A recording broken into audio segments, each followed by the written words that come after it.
Seydina Omar jox la bopp quoi moo tax des fois ngay dénoncer ko. wax nga lu am solo. te ma war maa may aussi ma leeral que gis nga.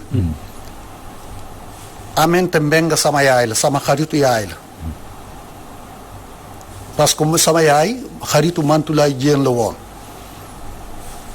de deux Aminata du élevage du secteur am mais dafa di nit ku xam état xam aussi stratégie état xam li nga xam nekk aussi femme de terrain xam nu muy doxee kon xam nga kooku boo ko joxee même lu dul secteur am xam na ban stratégie lay tëral ba ma ko doxal Samba nag sama rakka la wallahi xam nga Samba mun naa la wax ne duggante bi ma am ak moom sax duggante ba ma ko ak Aminata Mbengue Aminata gis nga kii Samba éleveur bi ministre bi gën a am profil ci élevage muy Samba ñépp am nañu droit essuyer sauf Samba parce que un xale la deux jàng na te la mu jàng dafa lié ak élevage mooy agronomie troisièmement aussi nekk fils d'éleveur xam nga li ma la wax màggee ci zone éleveur dëkk village xam nga fu mu dëkk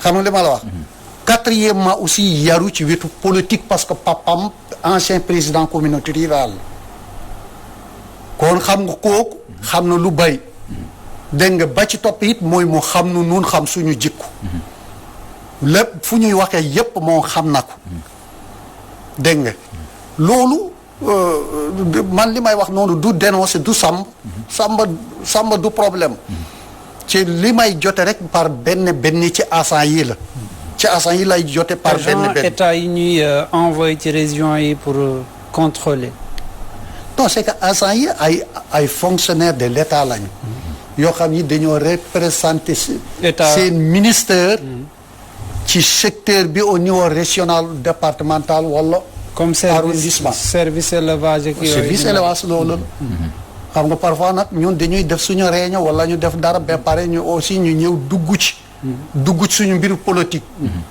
dégg nga loolu moo may joteeg ñoom loolu rek la du leneen du lu ñu ma jëlal wala ma jëlal leen dégg nga loolu rek du leneen mais Samba amuñu Samba sa waay la de. ñu wax su problème foncier bi waaw balaa loolu ci prix yi daanaka c'est le secteur bi nga xamante ne amul benn prix fixe tabaski bu ne ak seen prix. est-ce que loolu tam warul nekk li nga xamante ne ngeen togg waxtaanee ko. gis nga Abdou. toujours mooy li ma lay wax. parfois da ngay dégg ku jël kàddu wax. gis nga état dafa am lu mu moom. am lu mu moomul. am na loo xam ne li bu ci état dugalee loxoom rek. am jafe-jafe. te li koy indil jafe-jafe mooy njëgu xar. état mënu ci dugg. ah bon. parce que gis nga loolu c'est personnel. entre ñaar ñi discuter la. dégg nga soo buggee jënd nga jënd soo buggul nga baax. d'accord danga may juste ñu dem jëli beneen éleveur kii di Moussa Sow mbokk mi ñu ngi lay nuyu. salaamaaleykum. waaleykum salaam. sëñ bi na nga def. na nga def ñu ngi lay nuyu. maa ngi leen di fay. alors ñu ngi waxtaanee lu jëm ci wàllum élevage nga xam ne tabaski bi nga xam ne ci moom la ñu dëgmal ndax mën nañu jàpp ne ren ginnaaw xëy na dina jafe lool pour ñu dem jéggaane xar yi mën nañu am yaakaar que ne du manqué. waaw. soo mënee yokk sa baat tuuti ñu mën laa dégg bu baax. waaw gannaaw bu mu leen di nuyu di leen. di leen gërëm di ñaan yàlla na leen yàlla defal jàmm. maa ngi leen di nuyu di leen sant. di leen gërëm di ñaan yàlla nañu yàlla defal jàmm. amiin. yàlla nañu yàlla dakkal mboros bi. amiin. di nuyu kooku si Ismaïla Sow. di leen encourager. di leen wax na le xam naa ne incha allah. man li ma yaakaar lu Ismaïla wax lu am solo la. danaa développé ci affaire mboros bi tuuti rek. dama gis ne nit ñi wax dëgg yàlla jàppewuñu feebar bi feebar la. parce que man maa ngi dox ci biir àll bi ak biir Dakar yëpp wante. bu dee téeméeri nit la ñu ñaar ñoo ci sol ay masque. te loolu yaakaar naa ñàkk gum yàlla ci la. parce que boo seetee àddina bi yëpp mënuñu def politique lii feebar la. mënul nekk. li feebar bu nga xam ne la yàlla moo ko indi. donc nag dañu waroon xool lu nga xam ne lu jot Amérique jot Mauritanie jot Arabie Saoudite loolu nekkutul politique lu yàlla indi la. dëgg la. nañu gën a góorgóorlu ci seen bopp ñu xam ne feebar bi du Macky moo ko indi du ministère moo ko indi yàlla moo ko indi.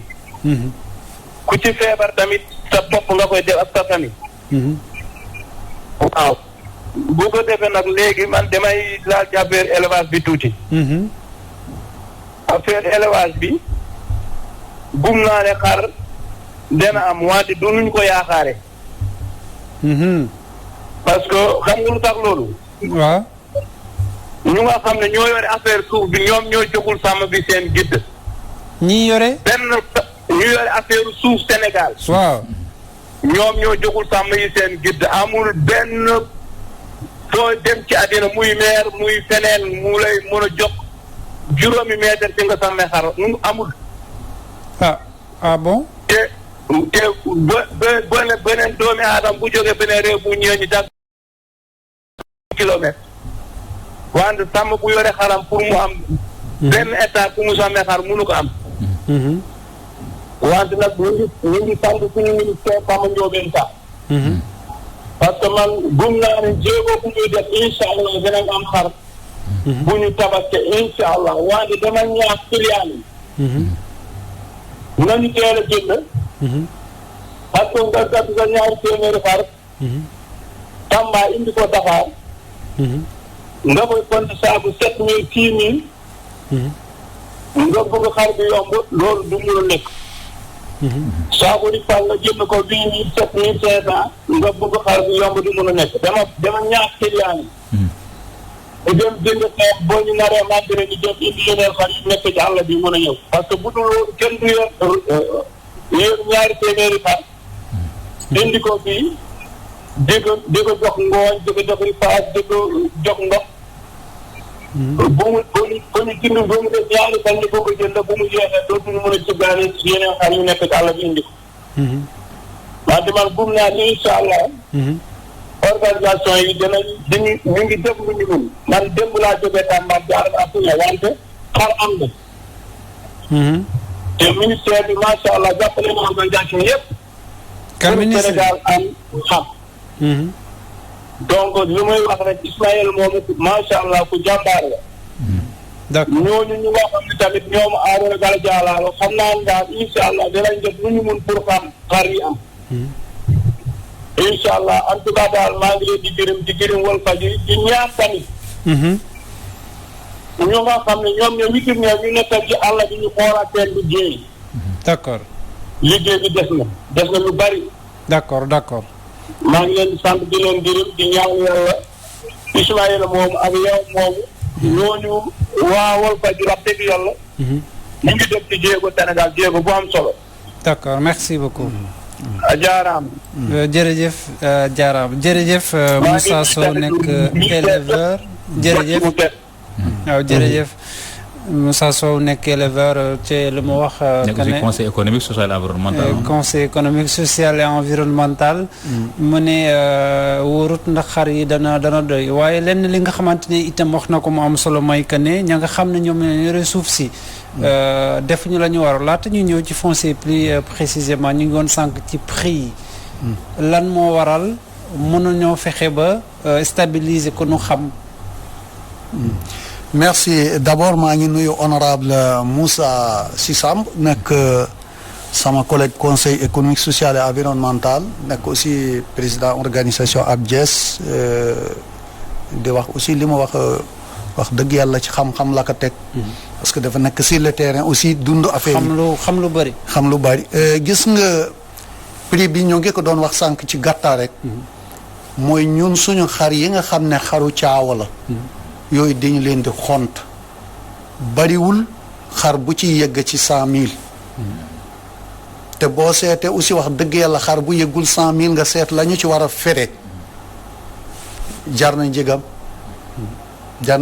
parce que nit ñi aussi gis nga bu Jibril alayhi salaam wàccoon di maye ay xar da nga gis ko wax ne xar mi fii ñu ma ko joxe baaxul parce que mënu ma ko transporter ba sama kër day tëlimal njàmbat ak doomu aadama moo ànd kenn mënul defal doomu aadama à 100% li mu soxla mais dëgg-dëgg ci prix moom ci kuy jaamu yàlla sax loolu nit war lu matul 100,000 waroon nga ci rusa wax parce que yàlla war na la ko jaral la mais dafa aussi prix bi aussi dafa war a refléter ci qualité xar mi ak xar mi na mu mel. non mais des fois yéen comme ni nga ko waxee rek yéen ñi nga xam ne daanaka ci caaw yi ngeen gën di liggéey ngeen di gën a yëngatu da ngeen di jékki-jékki gisal xar moo xam ne nii daanaka mara de taal kenn xamul surtout su amee pénurie. nga laajte ñu naan la benn xar bu ndaw ñu la 100,000 francs. kii te mu wóor ne budul tabaski xar mi mënoo ko jëndee sax ci 30,000 francs. sëy nawma gis nga loolu moo tax ma lay wax toujours nit ñi dinañu kaas temps yàlla dégg naa ñuy xam nga ministre dafa métti moo tax man xëy na bu ma amoon yenn diplôme yi bëgguma nekk ministre ñàkk a xam waral na ci lu bari gis nga xar yi éleveur bi li mu ciy daj li tax keneen nanguwu koo def parce que xam na ne yombul yow dangay wax waaye sàmm nga fa nga dëkk xam nga lu xew ci sàmm dangay bañ a gis foofu kay ndax dangay laajte da nga fiy toogal nit ñi waaye lu bari loo may laaj yaa ma gën a xam bon donc prix yi kooku moom waxaale ba juboo la beneen bi ci nekk aussi mooy nit ñi ñooy yóbbee seen bopp problème parce que boo toogee ba dernière minute nga ñëw fekk ñépp a tiit nañu aussi xar yaa ngi commencé manqué bu boobaa aussi loo jënd yaa ko teg sa bopp te Moussa wax na leen ko sànq gis nga ñoom li ñuy wax ñaari intervenant yi yëpp li ñu wax mooy xar mun naa am mun naa bañ a am gis nga saa bu ñu fi waxee tey xar manqué na une semaine après boo demee dans le marché nga fekk fa ay xar mais day cher de ma ne bu tabaski bi passé mu teg une semaine boo demee ci marché yi da nga fekk ay xar xanaa xar yooyu judd wuñu après tabaski prix yi du nekk benn boo xaaree ba tabaski romb kay loo ci nar a jënd du cher déedéet waaw loolu laa la wax nag dama laa ne loolu pour won laa ne xar yi duñu manqué wuñu nit ñi ñoo dul jënd pour nit ñi xam ne marché baa ngi yëngatu parce que ñi nga xam ne aussi ay opérateur lañu comme Moussa mii doon wax léegi dana dem leb banque 20 millions dem jëndee ko lépp ay xar ñëw xar yi làmba ci loxoom mu am problème ak banque bi nit du ko def boo demee leb banque 20 millions dangay jënd 200 têtes nga indi boo jaayee ba dese 60 nga dem jëndiwaat parce que bu boobaa dangay am temps pour jënd di regrouper di transporter di indi. kon ce n'est pas waaye bu ñu bàyyee ba dernière minute ñu jënd xar mi. waaw man li ma doo am temps pour delluwaat. fi mu gën a poser question. fi mu bëgg a poser par rapport ak qualité xar mi d'abord. parce que aussi chaque jour qualité bi dafa refléter prix. boo jëlee tey ji ñoom seen xar yi nga méngale ko ak coggal gi nga xam ne moom mooy bàyyee ko des fois Mauritanie. seen i xar yi nga xool xar yi nga xam ne ñooy bàyyee ko Mali. seen xar yi nga différencier ko ak xar yi nga xam ne ñoo nekk fii ci Sénégal comme yàlla ak yàlla. c'est quoi le problème ndax éleveurs yi nekk Mauritanie ñoom ñoo mën éleveurs yi nekk Sénégal wala lan mooy seen problème. xam nga parce que Sénégal yi tey jii tabaski bi bu ñëwee nii li ñu njëkk a xalaat ndax coggal yi dana am. voilà gis nga Seydina Omar foofu danaa la ci sama réponse ci loolu mooy benn wute na réew yi ñoo wuti parce que Mauritanie dangay seet seen espace par rapport ak seen population. mais désert rek moo fa gën a ëpp doole. waaw mais comme Sénégal nga xam ne. waaw mais aussi am na zone boo xam ne bii. zone sàmm la. ñun ñëpp xam nañ la fa kaw di ñu fay dem. xam li ma la wax Mali aussi la même chose. beneen bi ci am aussi tamit mooy xëy na ñeen ni guide ba ñu jox élevage. ak guide bi ñu jox fii élevage dafa wute. politique yi ñooy wute. parce que wax naa la ko sànq. ñun dañuy wax stabilité dañuy wax élevage intensif dañuy wax ngeen topp seen jur gi ñee nag dañu koo gëm te aussi tamit gis nga politique bi ngay war a pratiquer pour développer secteur fokka nga ànd ci ak acteurs yi comme ni mu waree. kon fi li ñuy politiquer nii ci secteur bi baaxul. des na parce que politique bi am na ay déere yoo xam ni da nga koy renouveler parce que fii ak juróomi at yi passé war nañu xoolaat aussi secteur bi war nañu xoolaat politique bi mu am ay réaménagement am ay changement parce que day fekk nit ñi yokku nañu réalité yi wàññeeku na lu bari dégg nga réalité yi bu bokkatul aussi nga seet noo koy jubante pour mu mën a ànd dem mais nun suñu politique en général dafay tëdd ci benn place élevage intensif yokkal meew nangam li ñuy génnee ci ay 60 milliards dégg nga de importe yooyu aussi yow da ngaa wax côté négatif mais ñàkkul mu am positif dégg nga xëy na politique bi nga xam ne dafa nekk politique permanent ci élevage boobu aussi da ciy joué te baaxul dégg nga politique dañu koy toujours day war a varier dañu koy war a xoolaat dañu koy war a adapter toujours ak réalité ak contexte suñu réew. looloo tax ma ne la est-ce que finalement du li nga xamante ne noonu lay doxalee suñu ministère ci wàllum élevage moom moo baaxul. du question baaxul xam nga. parce que sénégalais yu bari lu ñu mënut comprendre que ne mooy ñun tabaski saa yu jotee suñu demul Mauritanie dem Mali sinon duñu mën a doylu ci wàllum xar. alors que am nañu foo xam ne espace am na pour mën ka yar. gis nga Abdou. problème yi bi nga wax du foofu. fii am nañu ay xar. am nañu ay xar yoo xam ne yi mun nañu régler suñu mbir. mais di nag aussi boo seetee 2000 ak léegi changement de régime boo ko waxee dana niroo leen mais changement de régime dafa garaaw parce que gis nga bu xam nga changement ministre amul problème mais changement régime boo amee dafay yàq lu bari. 1960 ba 2000 pratiquement. man dama lay wax xam nga ñun ñu ngi commencé am problème. waaw problème yaa ngi commencé 2000 problème élevage. problème dëgg yi ñu ngi commencé 2000.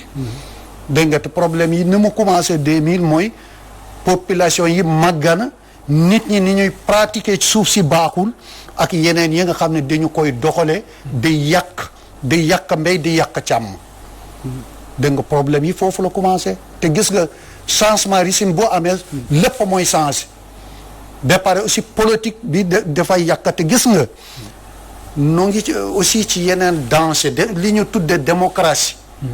démocratie bi nga xam ne nun moom la ñu am léegi démocratie si danger la parce que li tax mu nekk démocratie si danger nit ñi dafa ci am ñoo xam ñi ñoom ñooy orienté état. maanaam ñoom ñooy ñan. mooy comme ñiy coow rek coowkat yi. dégg nga léegi tey dangay wax ne président de la république mandat am 5 ans la war a doon ñu renouveler ko benn yoon gis nga fii ñuy nekk amatul benn chef d'état boo xamante ne bi mun nañu la fale nga ñëw à 5 ans nga rek redresser secteur yëpp mënatul parce que dafa am processus amuñu moyen yi ci war fi ngay jaar pour wuti moyen ak ni ngay élaborer sa politique dégg nga boo ko doxalee quelques at yaa ngi préparé waat pour foluwaat dégg nga coow lii nekk tey ci nguur gi léegi nga coow lan la dégg nga te ñi naan te aussi nit ñi de man xëy na maa comprendre lul démocratie mais dañuy wax yow mandat ñaari at waaw loolu démocratie la bu fekkee démocratie la kay bayil ku nekk ñun ñëpp ñu def ay primaire ku bëgg nekk candidat nga nekk candidat boo doo nekk président de la république soo la nit ñi bëggee falaat ñu falaat la su fekkee démocratie waaye ñamal ñaari mandat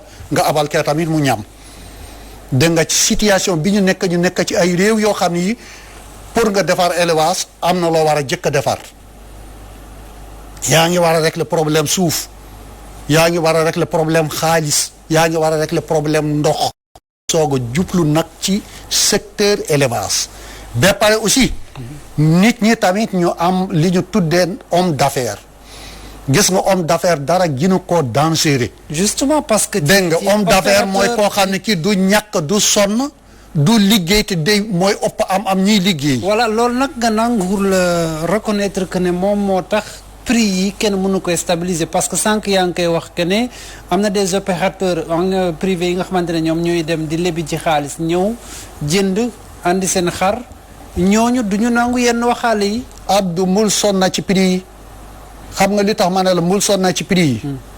gis nga dama laa wax ne la xaru caawa yi. boo ŋabbee moins de 100 000. nga dem dans le marché da nga am xar bu baax bu baax boo xamante ne bii boo ko tegee sa kër soxna si ak xal yi dinañu kontaan. homme d'affaires yi. homme d'affaires yi ñan lañu. maanaam mooy ñi nga xam ne nii dañuy topp ci ginnaaw mairie yi ñu leen di jox suuf soo xam ne nii yéen fa ngeen waroon béyee ñooñu accaparé ko di ko utiliser à leur fin personnelle. wala ñan lañu. gis nga homme d'affaires man tur bi xaw ma ko mais man ni ma ko jàppee. mooy nit koo xamante ne kii dangaa mën a lijjanti. loolu la. dégg nga nit koo xam ne kii dangaa mën a lijjanti. gis nga danaa la wax benn affaire rek li tax suñu réew mu nekk réew mu grave. gis nga 2000. xam nga ci la Abdou Diouf dem. gis nga direction élevage yi nekk dans les régions. boo ci demoon amoon na ay espace titre foncier ay hectares yu dul jeex. Abdou Diouf bi muy dem ndekete am na ñoo xam ni bu ñoo ngi koy suwaay ñu commencé def seen processus pour récupérer suuf soosu. gis nga ba ñu demee ba sori.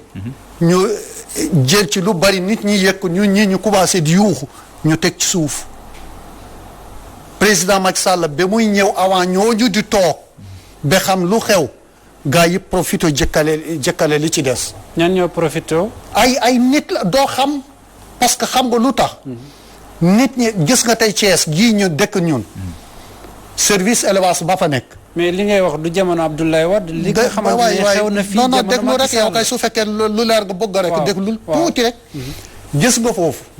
amoon na ay espace yu rëy mais espace yooyu ñoo xam ne ñii yor nañu ay seeni kër am seeni teraanga am seeni place de liggéey di fayeeku ñoom ñoo ñëw jël suuf soo suñu seddoo ko jaay ko te wallahi am na ci ñoo xam ñi dëkkuñu Thiès. jëluñu ko dañ leen ko jox. waaw mais jox boobu nag moo dul yoon. complicité la ci maire yi wala état. déedéet xaw ma loolu man xaw ma ko xaw ma kan la waaye xam naa nit du ko joxee ci Mali foro kan moo ko jox kan moo ko joxe mais nga suuf soosu nga jël ko tey am na ñu dëkk Thiès ñoo xamante ne ñi amuñu kër gu ñu fanaan. kon problème foncier bi Thiès rek ngeen am problème ak foncier bi. gis nga élevage boobu suufu élevage boobu Thiès Sicap Mbao Sangalkam Kaolack Tambacounda Kolda Louga région yëpp la am région yëpp la ñu jël suuf soosu te xanaa xamoo gis nga léeg-léeg nga dégg kuy dal ci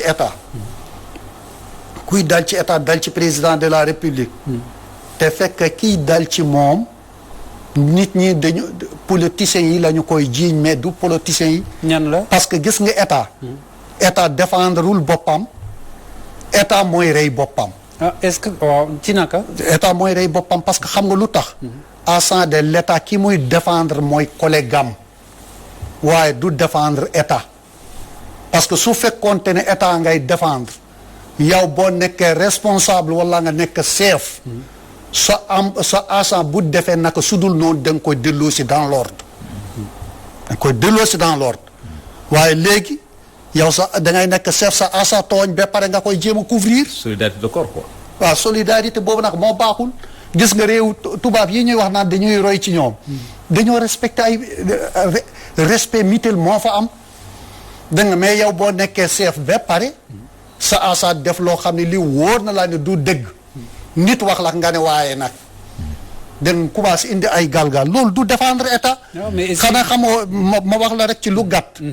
gis nga tey ñu bari dañoo mere président wala ñu mere keneen mbaa nga dégg ñuy xast mais barke rasulullahi seeni nit ñoo ko def te gàttal rek ci lu gàtta ma wax la.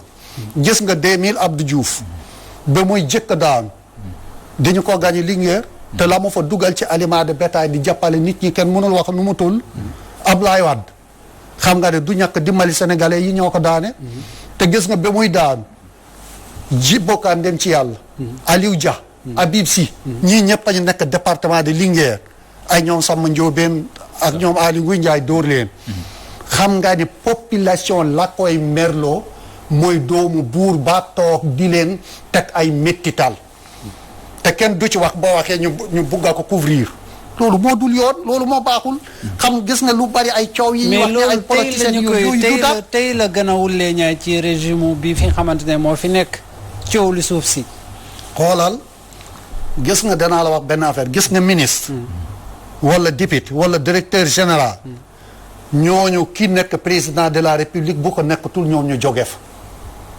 waaye gis nga fonctionnaire ba nga xam ne moom daa nekk fee kooku bu régime changé it dafay toog kooku la muy def population yi foofu moo baaxul wala ngay seetaan maire boo xam ne bi moom bu gagné parce que dafa dem ci bannière parti au pouvoir te ba ñi fi nekk tey ay maire yépp 95 wala 93% ci ñoom bu ñu àndul woon ak parti pouvoir du ñu gagné kooku toog di mettital population ñu koy couvrir ci loolu mu nga jàkkaarloo ci ba pare loolu mooy indi population yi mer te gis nga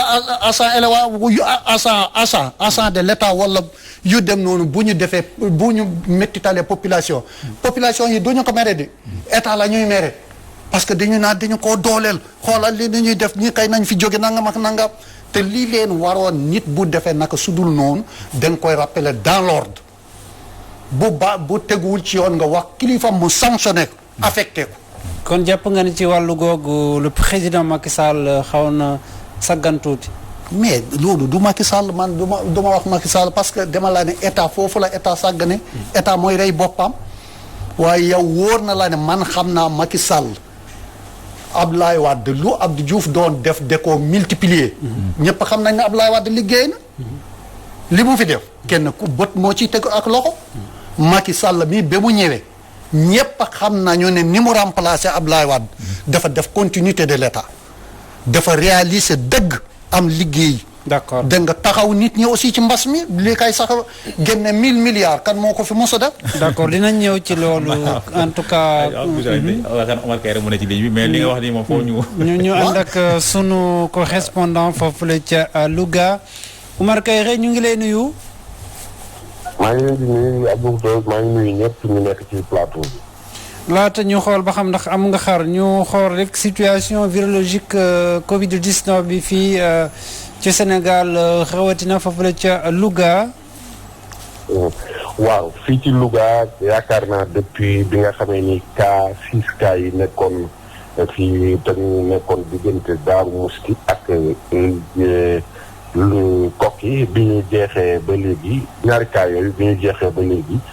dégg boobu ba léegi amul benn cas positif bu ñu déclaré dans la région de Louga boobu ba léegi yàlla suturaal nañu léegi nag depuis nag bi nga xamee ni nii levé nañ état d'urgence bi fi mu ne nii comité de gestion yi nga xam ne ñoo doon nekk au niveau de la région du département des arrondissements ñoo ngi def ay réunion parce que léegi ku ne xam na ne approche communautaire bi ci la ñëpp di liggéey ngir nag bàyyi la communauté ñu gàddu seen bopp sensibilisation beeg liggéey yi beeg yooyu moo waral fii ci Louga daanaka loolu moo fi gën a fës ndax boobu ba léegi amatul beneen cas positif donc li gën di liggéey mooy la prévention continuer bàyyi yi nga xam ne ñoo nekk ci quartier yi bàyyi li nga xam ne moo di les ASC bàyyi li nga xam ne mooy di les organisations et autres associations yi nekk ci quartier yeeg gox yeeg goxaat yi ñu téye sensibilisation yi ba nga xam ne dina mën a waxtaan nga xam ne quartier bu nekk dina am ñoo xamante ni bu ñu waxee ñu dégg leen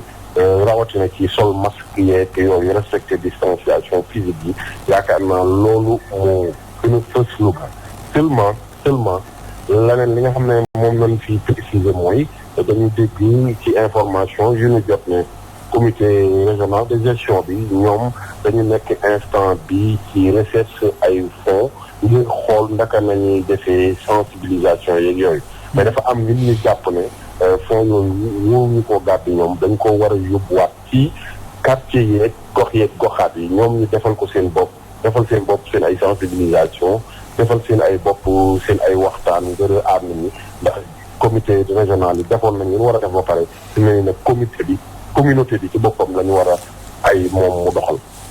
d'accord ñu xool rek les points de vente foofu la ca Louga fu mu toll nii xam nañu ne fii ak quelques fan tabaski bi nan la tëddee.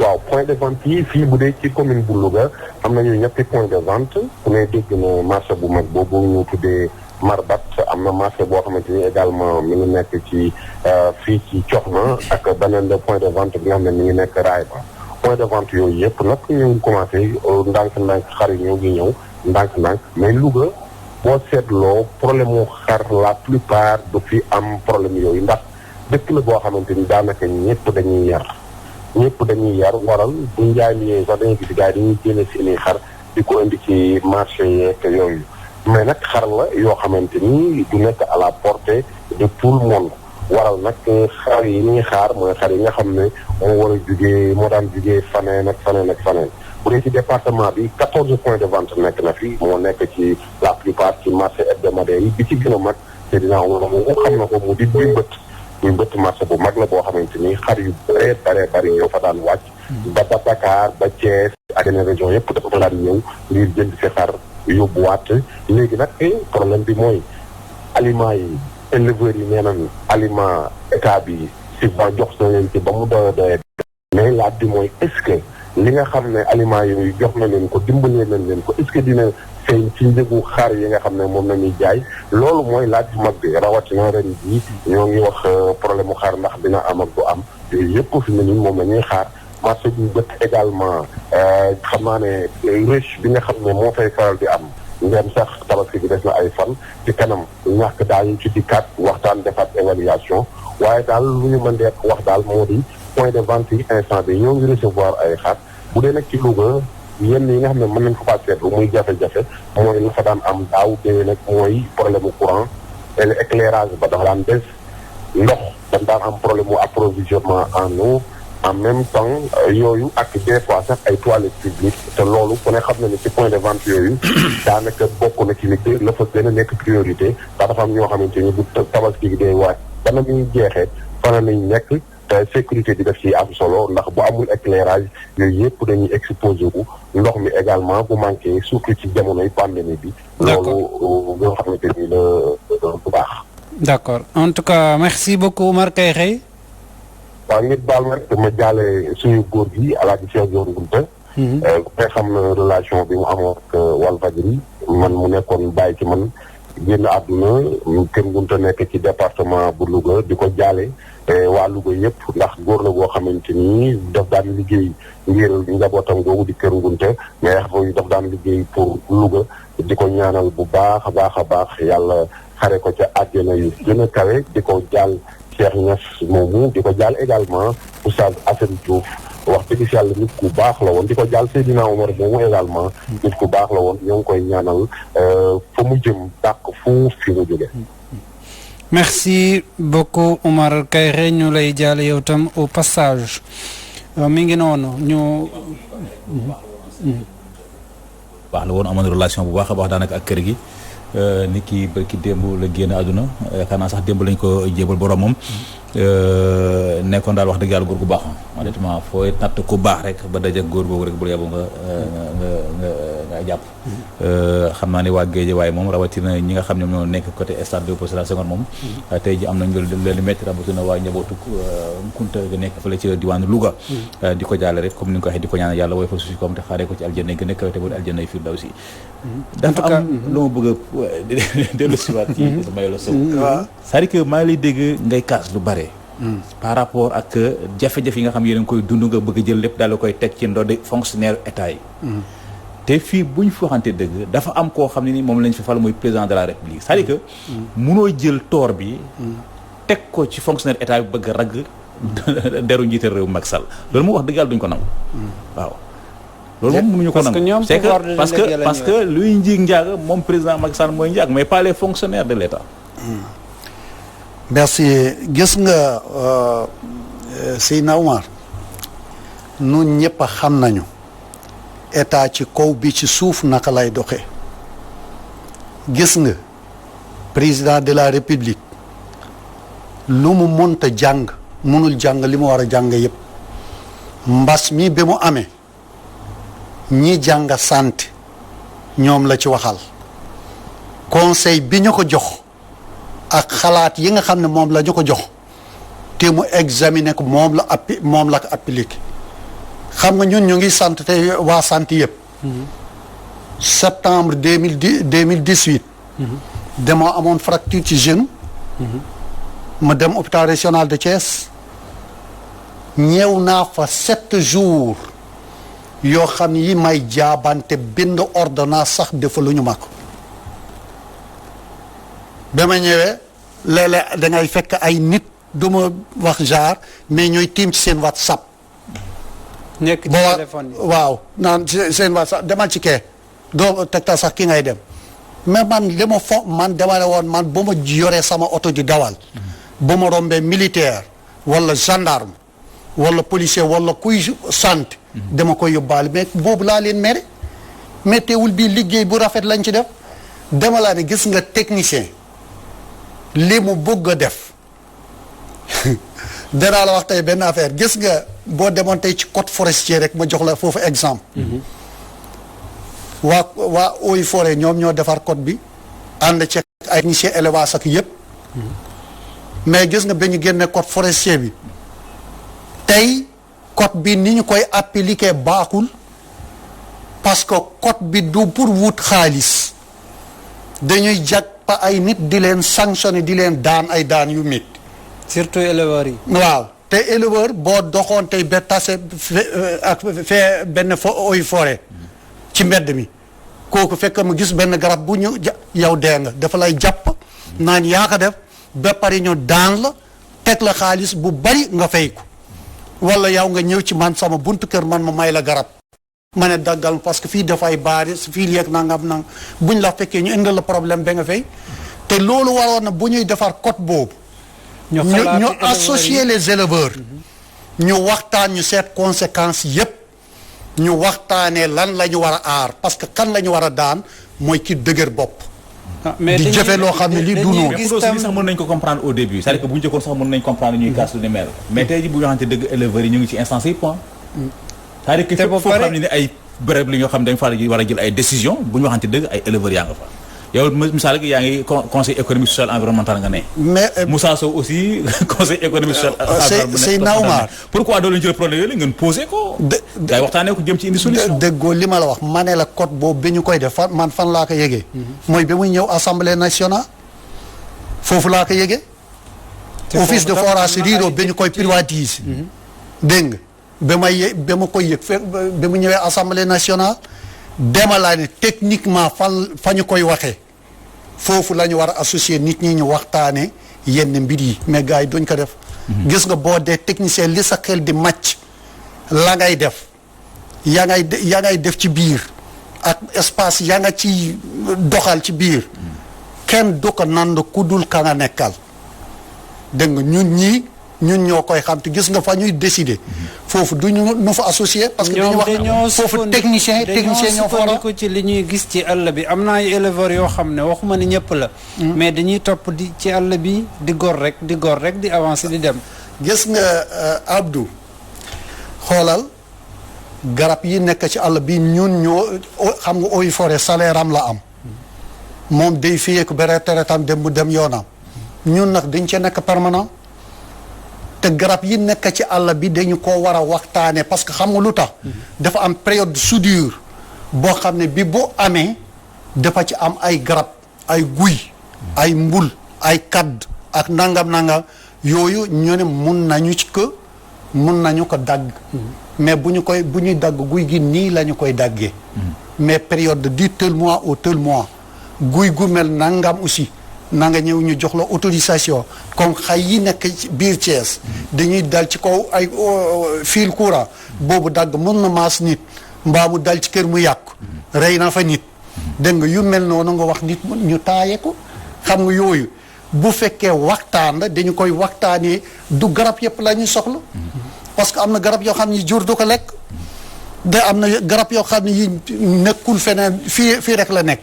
fii lañ koy utiliser en tant que conseiller problème yi war nga ko mën a régler nag yooyu it Moussa. yéen a fi toogal gars yi ngay xam ne ñoom laay daal. yéen a fi toogal gars yi mën nga ko war a régler en tant que conseiller économique social environnemental. mais xam nga conseil dafa nag xam conseil économique. c'est-à-dire aussi des fois aussi xam nga lan mooy problème bi si yéen acteurs yi en général ñu si bari si yéen. mooy li may faral di wax des fois yéen ak keroog wax naa ko Alassane de transport. c'est-à-dire da ngay nekk ci mouvance bi. di kaas di door xeer. yàlla def nga jékki-jékki ñu daal lay indi ci benn instance boo xam ne occasion la si yow nga daal di saafara problème yi. mais boo leen ñëwee da ngay di soppiku quoi.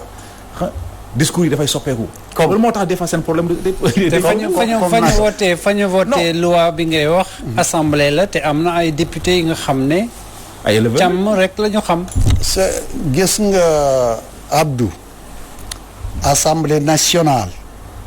dañu fay wote ay loi xam nga li ma la wax. mais du foofu la ñuy defaree loi yi.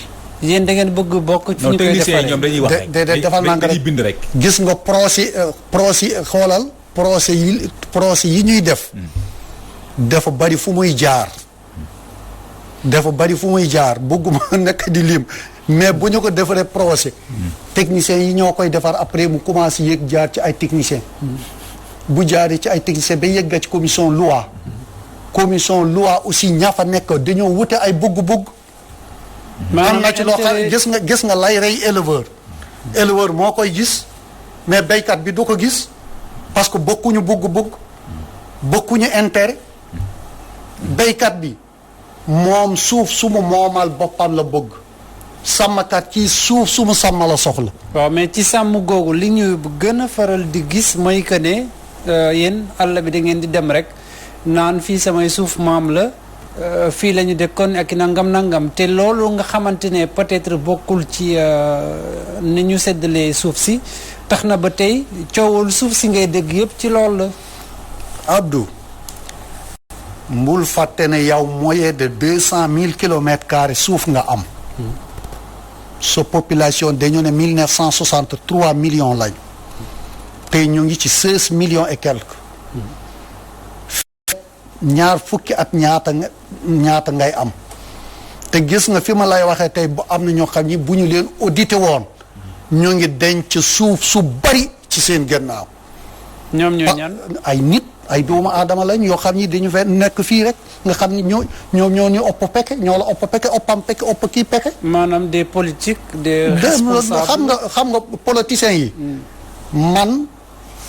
homme de développement la mais yàlla même tiim seede naa ne politiciens yi war nañu di leen baalu ak liñ leen di adresse yëpp barke Qur'an am na ñu leen gën a bon ñu nekk ci suuf ñoo xam ñi maara deytaay li ñuy yan waaw foog nga wax ñu ko nag parce que bu dee non mais man wax naa la nee naa la ne xam nga politicien bugga na ku ko fal politicien li muy def ci population pour ku ko fal xam nga ku nekk député bëgg naa nekkaat député ku nekk ministre bëgg naa nekkaat ministre mais am na ci ñoo xam ñi laa la wax ni ñoom dañuy profité seen mbir dëkk rek la comme par exemple le maire aussi yemuñu ñeneen ñi baal ma ak am na ci tey ñoo xam ñi aussi ñoom it bu ñu gisee fu xaalis di génn dañuy mel ni ñu jafuur da nga njaayum suuf su takkar naa si soo xam ne si maara day taay. je crois que ay dil yoo xam ni kenn mënu la ko wax. lépp heure baa ngi jot au-delà de problème suuf si. parce que aussi quoi qu'on dise tamit li ñu des si waxtu bëreetul. te dafa am benn cas boo xam ni cas bu doy waar la tey nga dëkk di ko nemmee ko may problème mu vol de bétail. maanaam càccum jur gi. problème la boo xam ne posé woon na fii. yaa ngi koy fàttaliku. te surtout mu ci am ay gaañante seen biir sax. ba assemblée nationale woote woon fi benn loi dañuy criminaliser lépp lu jëm ci wàllu vol de bétail. loolu fan lañ ci toll. waa xam nga loolu ñoom def nañu processus bi boole ñu ci. ñun ñëpp a ñu waxtaan. li nga xam ne dund nañu ko ni ñu ko dundee ak ni ñu ko gisee. waa justice ñëw waa sécurité ñëw. mooy gendarmerie police ak kii les juges. ñu examiner lépp ay yoon. ba nga xam ne pare nañu ci mu dem ñu criminaliser mais gis nga problème vol. dafa nekk lu sérieux loo xamante ni yi même juge yi sax. mënuñu ko régler parce que man mun naa tey dem man ma sàcc ñu jàppama ma ne maak Seydina Umar ñoo àndoon ma takkal ko bu ñu ko bàyyee ñu ne kii daa joxe xaalis. loolu dafay am. ah oui dégg nga bu ne waaw parce que bàyyi nañ ko ndax moom daa am moom di leen jox xaalis dégg nga parfois nga nit aussi ñu jiiñ ko dara gis nga tey kasu bi barke yonent yàlla Muhammad am na ñu fa nekk ñoo xam ñi tij nañu leen giir dund mais lañu leen tija giir dund defuñu xamuñu ci dara c'est que àddina dafa métti gis nga la ci biir gis nga ku yeewu xam nga nag problème bi mooy gis nga ku bon ba li jàll ñëpp di am xam-xam waaye ku amul xam-xam mënul bon moo tax nag gis nga ñi ñu lijal ti ñuy sàcc ak ñiy jubadi dañoo am xam-xam loolu nag moo nekk ci àddina bi yëpp gis nga ay trafic de billets de banque gis nga jihadiste yi li ñuy def tey kenn mënatul voyage en correct même bu dul woon mbas mi foo jaar dana ñu la visé ligne bi te la def lu ne lan moo tax parce que nit ñu bon ñu am xam-xam. waaw mais problème vol bi est-ce que itam du problème d'organisation nga xam ne ndax dégg naa benn éleveur di ko wax naan li ci gën a ëpp doole mooy da ngay gis sax ñoo xam ne seeni doom ñoo leen di sàcc.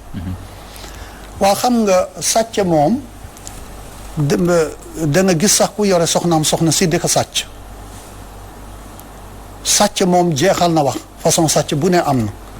mais dama lay wax d'une manière boo nga xamante ne li ci ëpp solo.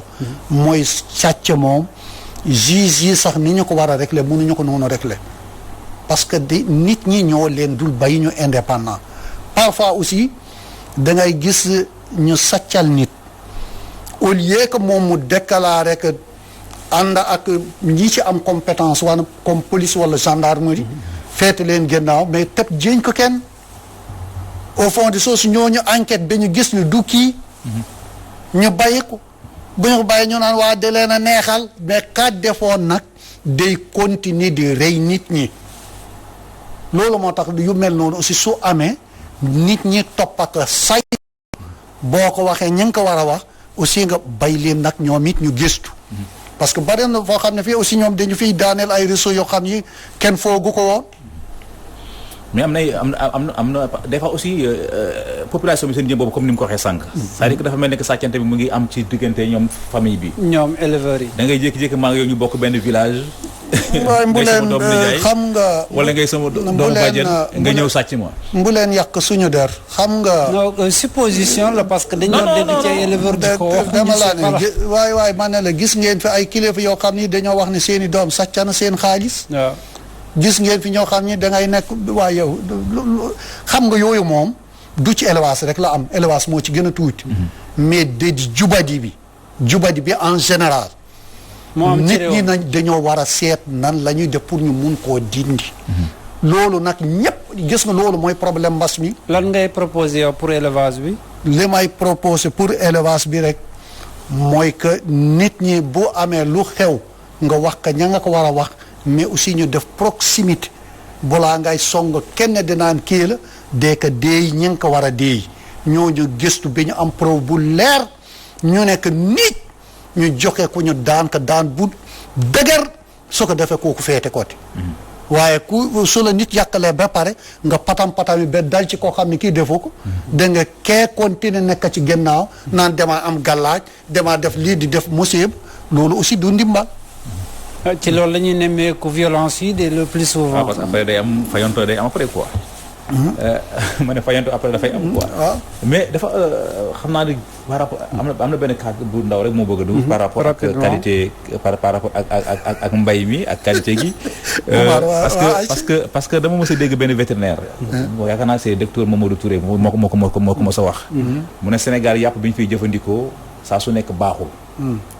lu tax baaxul parce que jur yi fi nekk dañoo wérul. di poser nag problème de vaccin. problème vaccin. tey jii boo demee ci àll bi tey jii jur yi nga xam ne moom ngeen nar a jël yëpp indil ñu ko yu si bëri si ñoom kenn vacciné wu leen. tey mu nar am nag ci jamono ji nga xam jamonoy mbas la aussi. gis nga suy nawma danaa la wax benn affaire nag gis nga techniciens yi la leen di attaqué yëpp. techniciens yi gën a compétent ci wàllu santé animale. Sénégal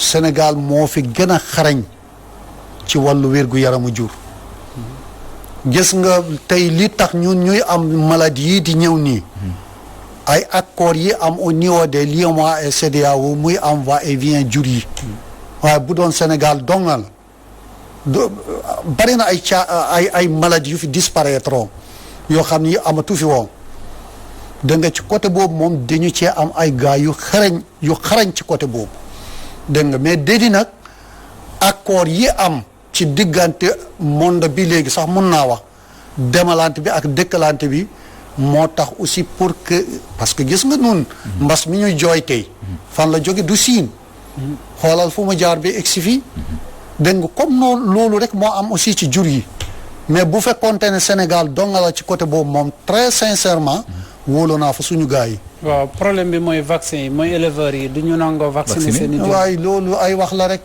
gis nga yooyu ay wax la rek. dégg nga nit moom ko amul lu muy wax rek mooy wax loolu man ma yore sama jur dund ci yaakaar ko ba pare ñu ne ma vaccinel du ma ko vacciner te état sax moo lay jàppale ci vaccin bi xam nga yooyu ay wax la rek.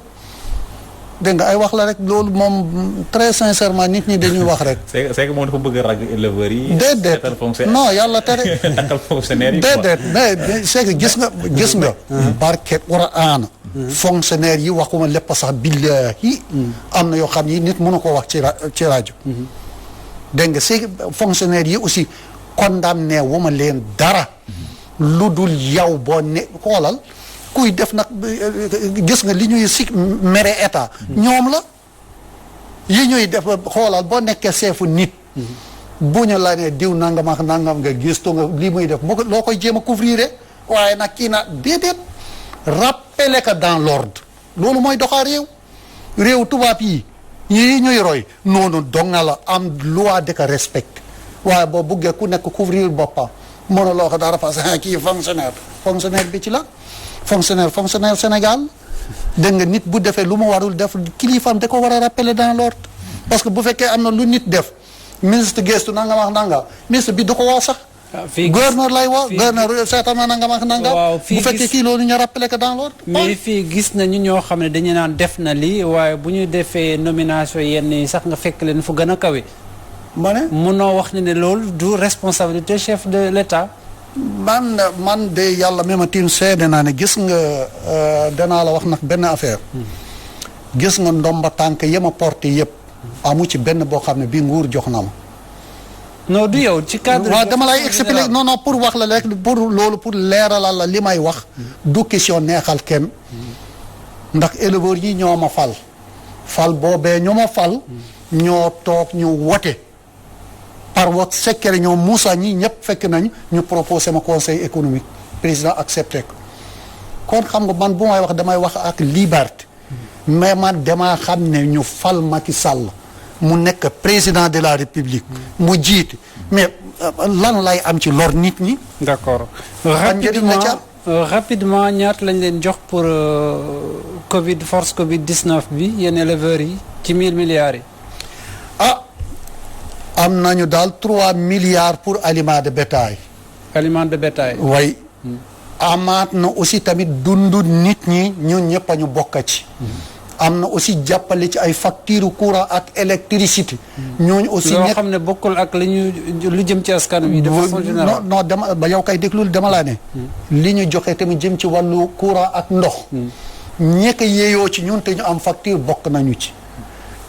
dund nit ñi aussi ñi ko yeeyoo ci ñun aussi jot nañu ci dund jur gi aussi génne nañu 3 milliards joxee ko beneen bi aussi tamit banque yi ak fonds STAP dugal nañu fa 3 milliards pour que ñu mën a leblante dem wut jëndi ay xar banque agricole aussi moom it ñëw na solidarité jàppac d'accord voilà moo nekkoon en tout cas waxtaan bi amoon nañu beaucoup de questions à poser mais temps bi moo ñu xaw a xoj ñu ngi lay jaajëfal Ismaïla Sow waaw kontaan trop ci Walfadjri di leen remercier di remercier Seydina Oumar di remercier aussi kilifa kër gi ak ñi ngeen fiy liggéeyandoo yëpp di am mbégte bu rëy waxtaan bu neex la nag waaye dafa gàtt parce que 2 heures de temps yi gàttal na trop. dafa gàtt rek. maa ngi leen di gërëm di leen sant. Ismaïla Sow nekk président du conseil national de la maison des éleveurs du Sénégal moom lañ jëlaloon tey ngi waxtaanee lu jëm ci wàllum tabaski bi dégg ngeen ko entre guillemets nag kenn ku ne teel a dem jënd ji xar ndax wóorul ñoo mën a am xar bu dee dem na ba des ñaari ba ñetti fan xam naa jaratu pen la jàllugee moom mi ngi ci Seydina Omar Ba maa ngi lay jaajëfal. waaw di la sant di la gërëm comme ni nga ko waxee rek temps bi boo ñu ko mayul waaye bëggoon nañu poser ay questions yu bëri jëmale ko sax ci meew bi nga xam mooy bàyyeekoo ci surtout biti réew mooy meew bi nga xam ne ñu koy produire fii te ndeysaan boo demee ci àll Jolof bi da ngay jékki te gis ay nit ñoo xam dañuy ratt meew bu noppi di ko tuur c'est-à-dire que foofu mooy manque de vision peut-être état bi par rapport à ça du ñàkk ñu koy parce que foofu war nañ ko mën a waxtaanee instaurer benn usine boo xam ne au moins lait boobu daañu ko mën di transformer su ko defee ñu koy dal di jëfandikoo mais tey ji boo demee ci marché yi lan nga fay gis ay meew végétal te pourtant ñun ñu am ay nag yoo xam ne nii mën nañ di produire meew yëpp ay question la yoo xam war nañ seen dellu si waat ak moom du ñàkk ñu ko nar a xam naa daañu ci dellu si yeneen en tout cas ñu ngi koy sant yàlla ñu ngi koy sant di ko gërëm par rapport ak disponibilité am di sant tamit mbokk yëpp di leen dig daje incha allah ëllëg du ñàkk en tout cas ñu ngi koy waxtaanee ci ay yeneen jotaay ci kattanu yàlla ak Ismaïla Sow président du conseil national de la maison des éleveurs du Sénégal ma rappelé leen juste bilan virologique bu tey mi nga xamante ne jëm ci wàllum mbas mi la di coronavirus ni ki tey